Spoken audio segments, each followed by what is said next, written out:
Well, this does appear to be the vindication portion of the program here, Carl. This is a giant vindication for, those of us who have been sort of doing the work that the journalists of the past days have they're now sort of guilty of media malpractice, a phrase we've thrown around quite often. But this, what we're going to talk about now, really does confirm the media malpractice accusation that we and others have been launching against, the alphabet media corporations out there, because this video has now surfaced of one Naomi Wolf giving a talk and doing a Q&A at the 2014 Free State Project's Liberty Forum, right? And Naomi Wolf, who is she? She's a writer and a political consultant who worked on 2 presidential campaigns. So, these aren't dog catcher campaigns. This is the highest office in the land. She was in the meat, the thick of it all, including Clinton Gore's campaign. Okay, so she's a liberal, a feminist, and she is, well, why should we quote her? Because she is an insider. She's an insider. She knows what's going on here. And during the Q&A, she's asked about the Boston bombing and how it looked like it was an attempt at martial law. What do you think of what happened in Boston? When we were looking for a pressure cooker and 2 teenagers, and then they took over the whole city and shut it down. And to me, that looked a whole lot like martial law. And how it looked like it was an attempt at martial law. Her answer is going to shock your audience, because it will. She's essentially saying what you and I and Brandon and several guests that you've had on your show and I've had on my show. These guests have all been saying this for many years and have been lambasted and vilified for saying it. But here we have a Washington insider saying what we have been saying. Here we go. So I sort of taken the highlights from the video. I'm not going to quote it word for word, although what I say, she says, I have transcribed her words. What I say she said, okay? And like you said, we posted the video to the Freedom Friday Facebook page. You can confirm this for yourself, folks. She leads with, okay, now she's answering a question about the Boston bombing. Always keep that in mind here, folks. She says the State Department intelligence agencies engage in theater. They create spectacles and events that people may not realize are spectacles and events, like, when they overthrew Iran's Mossadegh in the 50s, and, they funnel money to protesters and they fly people in to infiltrate protests, and she said they create fake newspapers, what?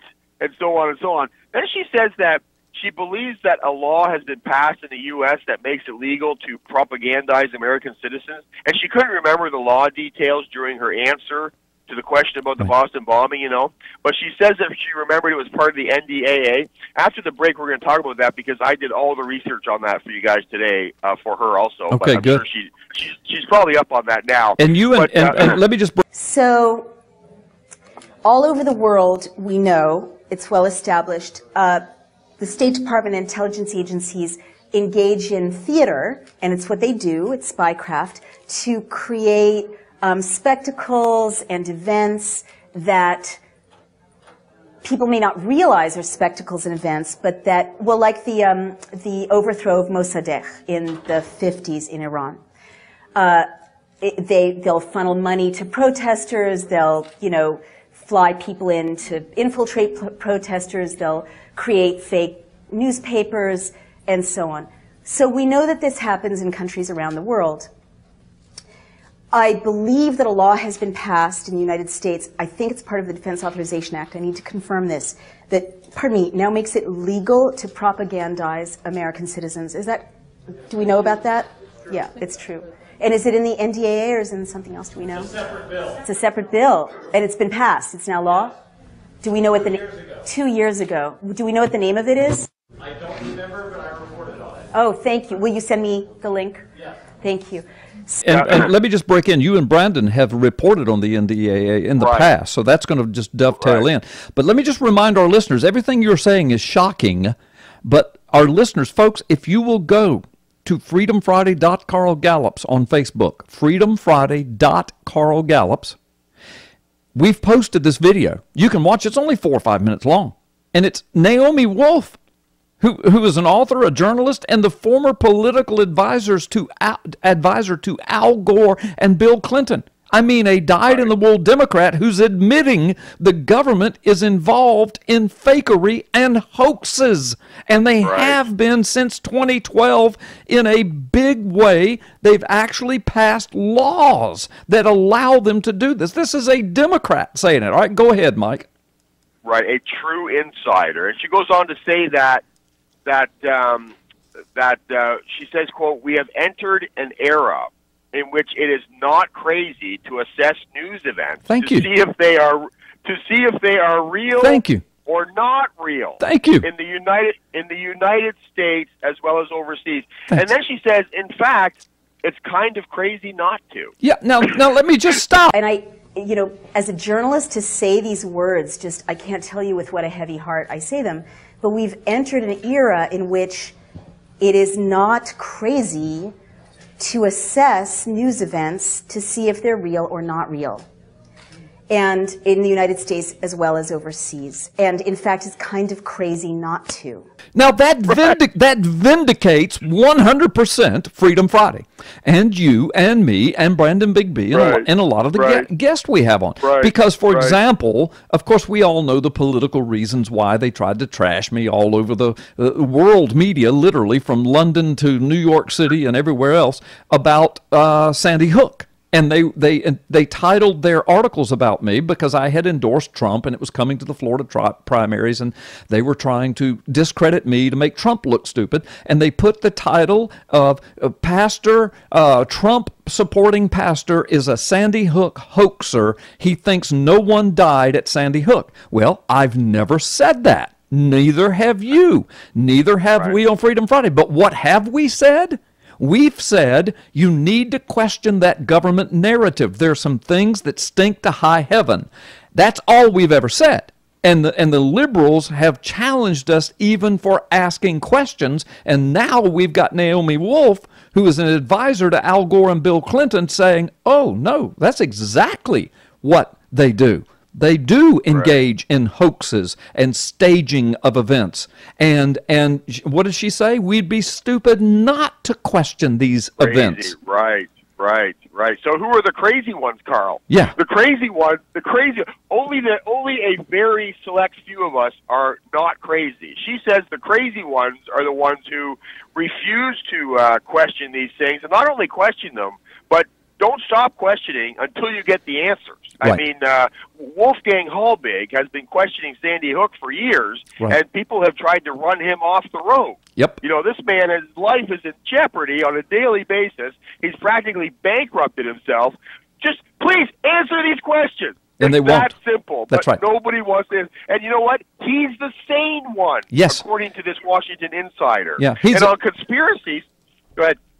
No, I was just going to say he's an ex-Florida State Trooper. I mean, tell people who he is. Wolfgang Holbrig is a former Florida Highway Patrol officer, and he's been investigating the Sandy Hook thing for years, using his law enforcement experience and training schools and law enforcement brains. And he's very disturbed by the government narrative of that, and he's asked tons of questions, and they've tried to label him as an idiot. And now, just yesterday, along comes this video with Naomi Wolf, a liberal advisor to the president, who's saying, yes, the government does engage in these kinds of things, and they do call us crazy for questioning them, and you're crazy if you don't question them. And she seemed to cringe when she said, you know, if we question these things, we're labeled conspiracy theorists and so on. And she cringed when she said that, because she said on conspiracies, she says all over the world, intelligence agencies are conspiring to create outcomes. And then she says that is their job. Their job is to conspire to create outcomes. You know, there's so much hype about what I just said, and so I want to be very clear about it so it can't be taken out of context. You know, there's, pardon me, this kind of reflexive vilification of anyone speculating about that because they become a conspiracy theorist, right? Well, just bear with me. You know, I've often thought about this because our intelligence agencies, and I respect spies. I mean, you know, who are doing, like before it got out of control, I believe we need intelligence. I believe we need intelligence agencies.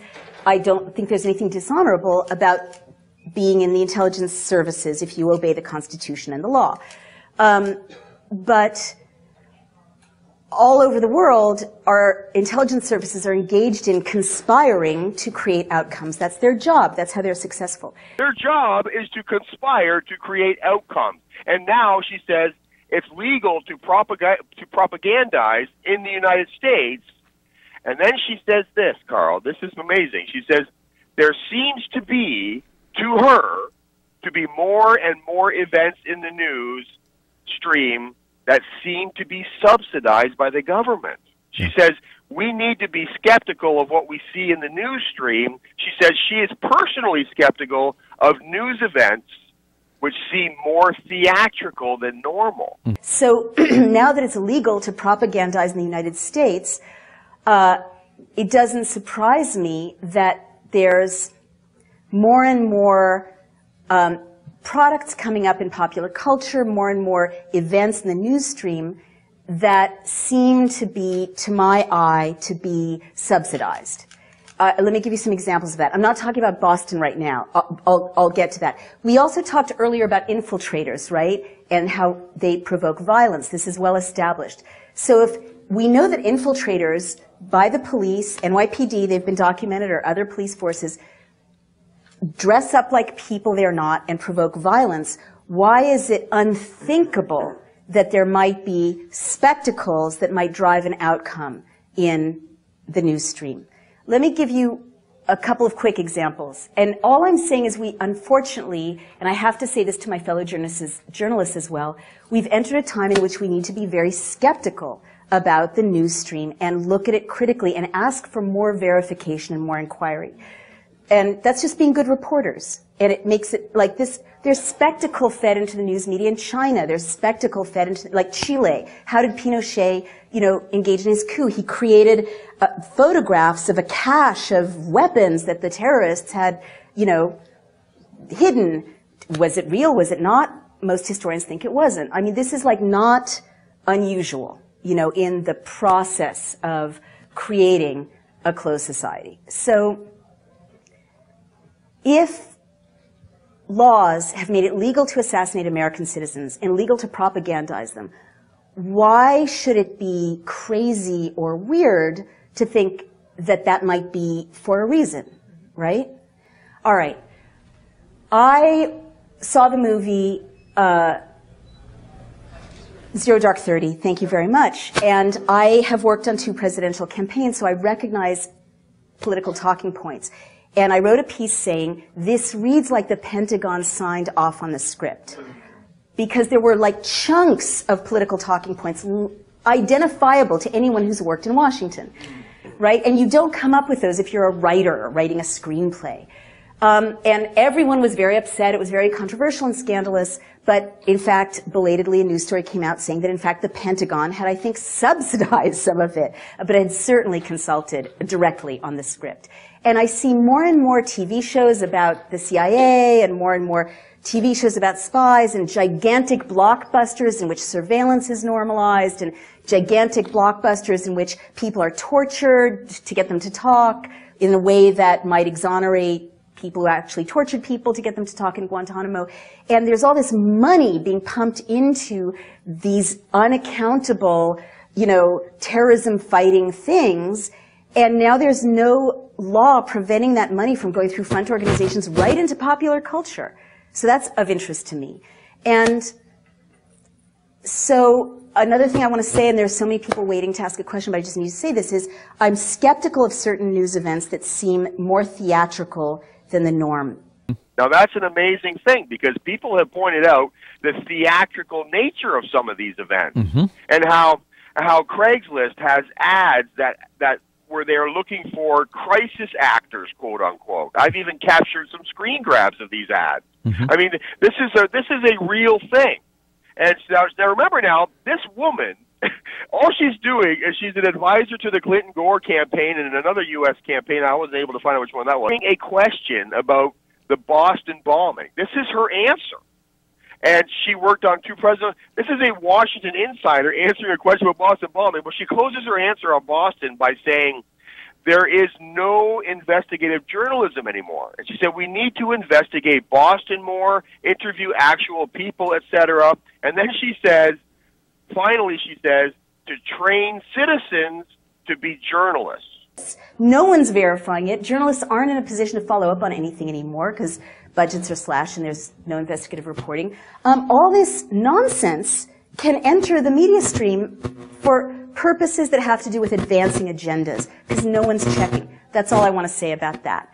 Can I take more questions? So Boston, I guess my feeling about any of these things is let's investigate. We need to investigate. We need to ask better questions. We need to interview the doctors at the hospital. We need to interview the victims. We need to, get all the footage ourselves. We need to train citizens to be journalists and to have websites. And I'm busy building one as a startup where citizen journalists can document events so that we're not leaving it to the gatekeepers. Yeah. And that's the kind of people, Carl, when I look for people to interview on my program, I look for people who are citizens, who are citizen journalists, who are actually going to these places like Newtown, Connecticut, etc., and actually talking to people, taking pictures, looking at signs, reading reading whatever's going on in the air, getting a feel of the place, actually being there. And so to me, that's real journalism. That's real journalism. If somebody goes to one of these places and says, I was there, I saw this, I saw that, hey, I'm calling you, we're doing an interview. I mean, that, to me, that is real journalism. And she's saying that is finished. Therefore, what she's saying is we have to question everything we see, and she even mentioned CNN by name, by the way. She says she mentions CNN as an organization that is guilty of faking the news. By the way, she mentions CNN, and she's a liberal Democrat. So basically, I think what does your audience, what should they do next, Carl? As soon as the show is over, I think everyone who's listening, I did this 15 years ago. You might know where I'm going with this. Call your cable provider and cancel your cable subscription. Get rid of that, because what are they doing? They are funneling fake news into your house, terrorizing you, terrorizing your children. Yeah. Because much of what this woman says, much of what you see is all fabricated, and it is being sponsored by the State Department. Yep. To what? What did Eric Holder say back in 1995? To brainwash people. We need to brainwash people into thinking differently about guns. Yep. He said even if we have to brainwash them. So the person we're talking about, listen, Mike, we're going to have to take a time out. We'll come back and finish this up, plus a whole lot more. But the person we're talking about is Naomi R. Wolf. You can go check her out on the internet. She's an American author, a journalist, a former political advisor to Al Gore, to Bill Clinton. And this video was posted yesterday. Naomi Wolf. The government stages events to sway public opinion, and it's been legal since 2012. That's the title of the video. You can see it at freedomfriday.Carl Gallups. It is a shocking admission of what we've been saying on Freedom Friday for years and being called all sorts of names for. Now we have been vindicated. You got to go see this video. freedomfriday.Carl Gallups on Facebook. Let's take this time out. We'll come back with more of Mike Shoesmith. Welcome to the Oval Office of Gulf Coast Talk Radio. All right, Mike, we've only got a few moments, so I'm going to hush and turn it over to you because you've got a lot more to say in wrapping up this story of Naomi Wolf and this video that was posted yesterday admitting the government engages by law, passed in 2012, in staging events to sway public opinion. It's entirely legal in the United States, and she tells us we should question everything we see, and she's a liberal. Talk about it. Well, you think that name is someone to be trusted. Wait till you hear these names. The business law that was passed making it legal to propagandize U.S. citizens on U.S. soil. Here is the law. Business Insider reported back in July 2013 that the U.S. government, this is shocking, folks, absolutely shocking. The U.S. government's mammoth broadcasting arm has begun the, quote, unleashing of thousands of hours per week of government-funded radio and TV programs for domestic U.S. consumption, John Hudson of Foreign Policy reported on Sunday. The content arrives with the enactment of the Smith Modernization Act of 2012. So there's the law. It was passed in 2012. The Smith-Mundt Modernization Act of 2012, sponsored by Representative Mac Thornberry, who, by the way, is a Republican, disappointingly, and Representative Adam Smith of Washington. He's a Democrat, so it was a co-sponsored bill, which was inserted into the 2013 NDAA, the National Defense Authorization Act, right? The audience will be familiar with that. The reform effectively nullifies the Smith-Mundt Act of 1948, okay? And that act made it illegal to propagandize U.S. citizens. So this is that act modernized. That's what that is, right? In 2012, Business Insider also reported, okay, now here comes the names. Lieutenant Colonel Daniel Davis, who was a highly respected officer who released a critical report regarding the, get this now, this guy wrote a report regarding the distortion of truth, Carl. This was this guy's report called The Distortion of Truth by Senior Military Officials in Iraq and Afghanistan. What? Wait a minute. A report about the distortion of truth? Yes. Stated that the effective repeal of Smith-Mundt is a strategic move in influencing U.S. public perception in regards to, so it's all an attempt to influence U.S. public perception, right? Right. I see I'm running out of time here, so I'm going to cut this back a little bit. So then we introduce this guy named, he's a general, Ralph O'Baker. And he goes on to equate descriptions of combat operations with the standard marketing strategy of repeating something until it's accepted. And for years, you know, he says that commercial advertisers have based their advertisement strategies on the premise that there is a positive correlation between the number of times a consumer is exposed to something and then their inclination to accept it, right? So they just keep hitting it. And he says the very same principle applies to how we influence our target audiences. And we'll close with this. The Baker strategy states, quote, repetition is a key tenet of information operation execution. And listen to this. The failure to constantly drive home a consistent message dilutes the impact on the target audiences. Wow. So basically, that whole act, the Smith-Mundt Modernization Act, is designed to allow the government to propagandize the American people, to bring home a message, just like Eric Holder's message: brainwash the people to give up their guns. Absolutely. That's it. Mike Shoesmith, thank you so much for being on the show today. You can reach him at ppsimmons at net. No. What is it, Mike? ppsimmons at live.com. Yeah, there you go. ppsimmons at live.com. ppsimmons at live.com. In the meantime, you can check out this video we've been talking about, freedomfriday.carlgallups at Facebook, freedomfriday.carlgallups. We'll be back in a moment with Zach Drew, co-host of The Jim Baker Show. You don't want to miss that.